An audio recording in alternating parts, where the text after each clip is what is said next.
अहमद नूरानी सब तो पहले साडा सलाम तेरी मां जी नू भी ते तेरे भरावां नू जिन्ना तुसी जुर्रत मुजाहरा कीता। तेरा वास्ता अहमद नूरानी एक बुज़दिल बंदे नाल पिया, ऐसा बुज़दिल जेड़ा 7 लाख फौज दे उत्ते बैठा ते तेरी गल तो इन्ना डरदा, सच्चाई दा सामना नहीं कर सकदा। तू डरे ना मेरा वीर, तेरे नाल सारे लोग है, तेरे नाल जमाना है मुश्किल है। एक कमीना तेल तप जाएगा तू कितना हुण बाकी भी सारे डर दे, उन्हां नूं भी नंगा ना कर दे।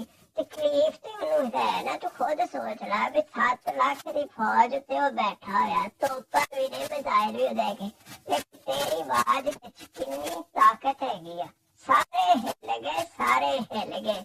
तो इन्हां नूं एक ही नंगा किया जिवें तू कुत्ते बाजवे नूं नंगा किता। एक कमीना सूर जेड़ा कंजर ਇਹਦੀ ਬਾਕੀ ਚੀਜ਼ਾਂ ਤੋਂ ਵੀ ਨੰਗਾ ਕਰ। ਤੂੰ ਡਰਨਾ ਮੇਰਾ ਵੀਰ, ਦੁਆ ਨਾਲ ਲੈ, ਸੱਚਾਈ ਦਾ ਹੀ ਹੋਣੀ ਆ।